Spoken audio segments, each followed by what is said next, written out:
ایک شخص نے ایک مضمون لکھ دیا، نیٹ پر ڈال دیا، واٹس ایپ پر اس کو پھیلایا، نیٹ پر ڈال دیا۔ وہ مضمون انگلش میں تھا اور اس میں اس نے ثابت کیا تھا کہ نبی اور رسول یہ خدا کا پیغام پہنچانے کے لیے آتے ہیں، تو جب خدا کا پیغام یہ پہنچا چکے تو اب ان کی کیا ضرورت ہے، ان کو مانا جائے چاہے نہ مانا جائے۔ جب خدا کا یہ پیغام لے کر کے آتے ہیں تو پیغام پہنچا دیا، بات ختم ہو گئی۔ اس نے سمجھایا کہ جیسے آپ کسی کے پاس خط بھیجتے ہیں، ڈاک خانے کے ذریعہ آپ نے خط بھیجا، اب وہ ڈاکیا لیتا ہے، ڈاک خانے سے اس کو اٹھاتا ہے اور آپ کے گھر لا کر کے آپ کو دے کر کے چلا جاتا ہے۔ کیا آپ ڈاکیا کے پیچھے پڑے رہتے ہیں؟ اب زندگی بھر اس کو ماننا ضروری ہو گیا ہے کہ یہ خط لے کر کے آیا ہے، لہذا اس کو مانا جائے۔ اس نے اس طرح سے سمجھایا کہ نبی اور رسول جب خدا کا پیغام لے کر کے آتے ہیں تو جب خدا کا پیغام پہنچا چکے تو ان کا کام ختم ہو گیا، اب ان کو ماننے کی ضرورت نہیں ہے۔ اگر کوئی ان کو نہ مانے تو کافر نہیں ہوگا۔ اس نے یہ خطرناک مضمون انگلش میں کر کے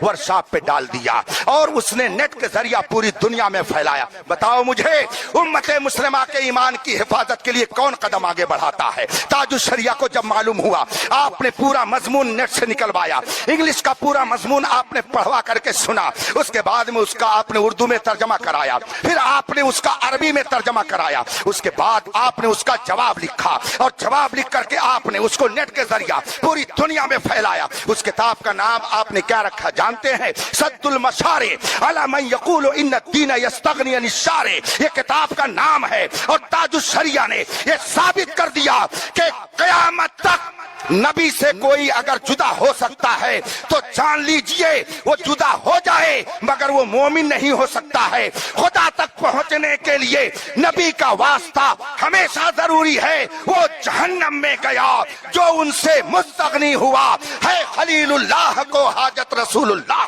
کی۔